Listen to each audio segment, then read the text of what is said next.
Halo guys, kembali lagi bersama kami di channel Arafi. Bagaimana kabar kalian? Semoga baik-baik saja. Nikita Mirzani menggugat ulang Reza Gladys senilai 114 miliar teman-teman atas kasus One Prestasi yang dianggapnya telah merugikan secara besar-besaran.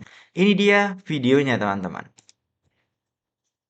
Nikita Mirzani sudah mengajukan gugatan bersama dengan Ismail Marzuki, mengajukan gugatan One Prestasi terhadap Dr. Reza Gladys dan Dr. Ataubah Mufid. Tanggal berapa ada? Perkara yang dimaksud itu didaftarkan pada tanggal 10 September 2025 dengan nomor 953 PDTG 2025 PN Jakarta Selatan. Yang mengajukan dan siapa? Perkara didaftarkan pada tanggal 10 September dan yang mengajukan itu sebagai penggugat adalah Nikita Mirzani dan Ismail Marzuki. Penggugatnya itu melalui Pendaftaran dilakukan melalui jalur e-court. Jadi sebagaimana data yang kami terima sudah didaftarkan perkara yang diajukan dengan nomor 953. Oke teman-teman ya, itu dia konfirmasi dari Humas Pengadilan Negeri Jakarta Selatan yang telah mengonfirmasi isi laporan gugatan Nikita Mirzani ke Reza Gladys teman-teman dengan nilai yang cukup fantastis yakni 114 miliar rupiah. Dan lebih lanjut ada juga nih tanggapan dari Satria Mulia di mana beliau meminta kepada Nikita Mirzani agar lebih tegas untuk melaporkan Reza Gladys terkait produk skincare-nya teman-teman. Ini dia videonya. Alhamdulillah hari ini saksi-saksi meringankan si Nikita. Ya, saya happy banget karena kan dari kemarin kan saksi-saksi itu dia sangat memberatkan Nikita. Nah, tadi itu saksi ahli itu ada 3, ya kan? Tapi tadi Nikita tuh sempat nyolot sama JPU-nya. Lu jangan nyolot mulu dong ya. Lu nyolot-nyolot dari hari pertama lu gue tandain, gue masih tahan nih ya. Terus ditegur hakim, ketok.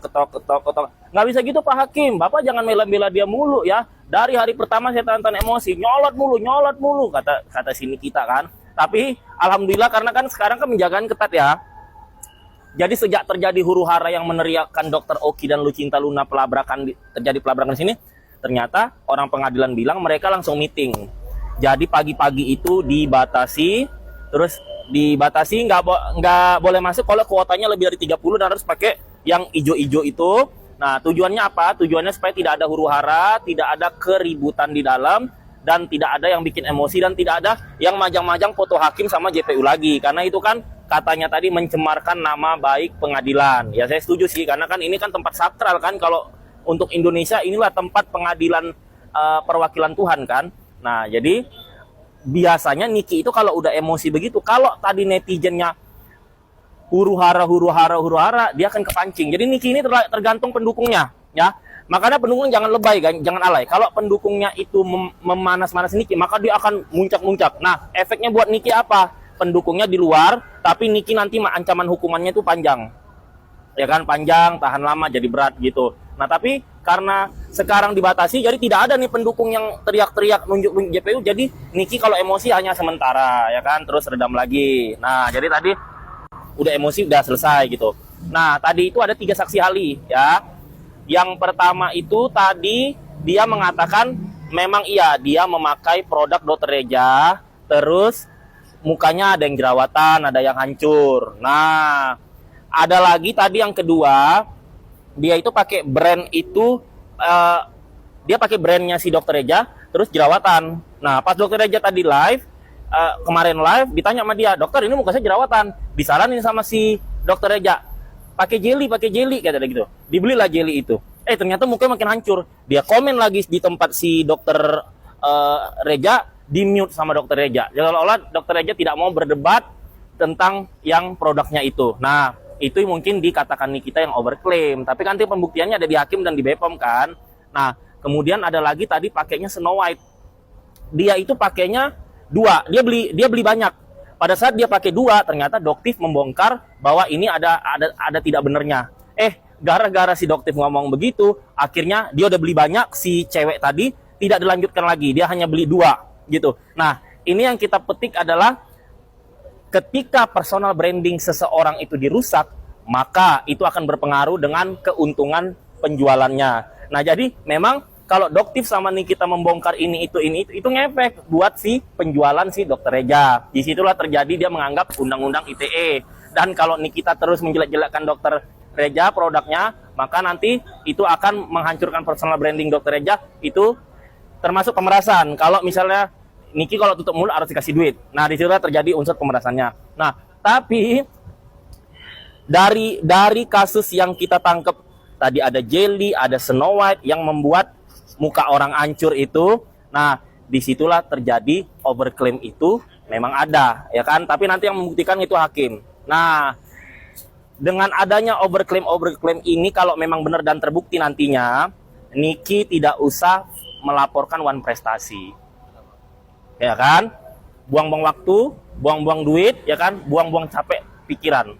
Karena pasti nggak jalan. Saran saya, Niki, kalau Niki ini kan udah pasti dia akan di dalam, ya kan? Karena dari kasusnya ini ada kebukti. Bagaimana Niki untuk membalas, tidak usah One Prestasi. Kan ada 3 saksi tadi.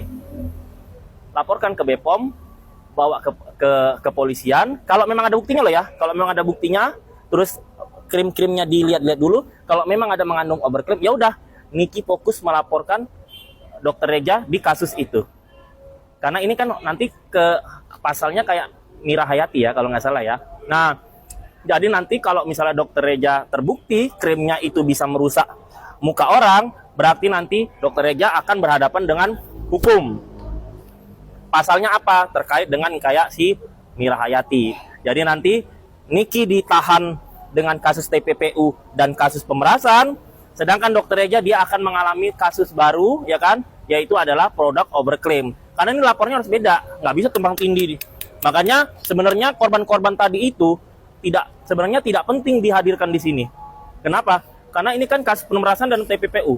Jadi pentingnya di mana? Ya si Niki buat laporan baru. Niki itu buat laporan baru sama pengacaranya dengan saksi-saksi 3 orang tadi itu. Pasalnya apa? Pasalnya terkait overclaim. Jadi nanti nih kalau si Dokter Reja terbukti, maka dia akan ditahan hukum dengan kasus overclaim, Nikmir dengan kasus pemerasan TPPU. Tapi kalau terbukti ya, nah, kalau nanti terbukti takutnya nanti nuntut si Niki balik pasal fitnah gitu. Kalau gini, kalau terbukti Niki merusak personal brandingnya si Dokter Reja, kalau terbukti Niki memang memeras dan TPPU, nah kemudian personal brandingnya si Dokter Reja ini hancur, ya mungkin dengan berita yang saya baca, kan kadang berita sama asli beda. Katanya kan dia memecat, mem-PHK 200 karyawan. Berarti kesimpulan saya, dengan dia mem-PHK 200 karyawan, berarti kerugian si Dokter Reja melebihi dari 14M. Kalau Niki cuma rugi 14M, berarti lebih rugi si Dokter Reja kalau terbukti begitu ya. Karena dia kan udah memecat 200 karyawan ini soalnya kan, berarti kan kerugian dia banyak. Nah, di situ. Tapi kalau Niki ditahan sampai 20 tahun sedangkan dia cuman cuman memeras 4 miliar, saya rasa masih banyak artis-artis di luar sana yang menerima produk endorse, menerima money laundry yang jumlahnya hingga puluhan M. Ada lagi katanya kantong semar. Wah, jadi mending itu aja Pak Prabowo di ini ya kan. Jangan yang rejim beda aja yang diusut, yang rejim sendiri kalau memang ada salah ya dituntut juga gitu. Jadi kalau Niki cuman ya ampun TPPU-nya cuman 4M. Tiba-tiba ada kantong semar yang menerima puluhan bahkan ratusan M, ya kan? Kenapa nggak itu aja diusut? Ah, itu duit rakyat, duit kalian masuk ke situ semua loh. Oh, nggak tahu saya nantilah. Untuk Aniki kan ini udah lama ya, udah 7 bulan. Sedangkan endorse Aniki kan sehari bisa lebih dari 1 miliar ya. Sesuai nggak sih Kak mungkin dengan kerugian yang ada? Nggak sesuai. Untuk Kamayo sendiri kan juga pasti ada kerugian nih soal Tahu Kak. gitu kalau misalnya dibilang sekarang meres, tahu gitu, saya minta aja 500M, nggak apa-apa saya dipenjara 20 tahun, tapi 500M. Kamayo sendiri kerugiannya berapa kan Kak Niki kalau Kamayo sendiri secara pribadi kan berbulan-bulan nih Kak di dalam. Aduh, yang tahu Icat lagi sama dia nih, yang tahu nih. Dia yang Berapa tahu kira-kira, pemasukan saya sebulan. Ke belakang dulu deh. Kalau untuk kondisi Oh, udah. kondisi kesehatan gimana ya? Kondisi kesehatan sekarang aman karena setiap nunggu di belakang tuh itu namanya kandang monyet. Jadi disebutnya kandang monyet karena sel kecil, nggak ada apa-apa. Makanya saya minta sama Icat sama Kelly bawain kasur. Live pun ya, live membahas tentang Nikita Mirzani dan juga RG di situ. ketika buzzer itu masuk, mereka menanyakan apakah memang ada korban, apakah memang ada korban di situ. Kalau memang ada, siapa? Tunjukkan korban itu. Dari produknya yang bermasalah, tunjukkan dan tunjukkan. Pada hari ini dijawab, guys. Sama siapa? Semesta, guys. Kalian lihat sendiri itu ya. Ada Black Mamba, kemudian ada siapa lagi itu di situ. Semesta yang menunjukkan itu semua pada hari ini, guys. Saya selalu bilang, semesta itu nggak tidur, guys.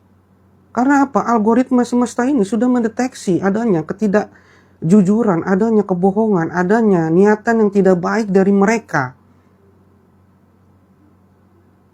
Para mafia skincare itu. Kenapa saya agak emosi?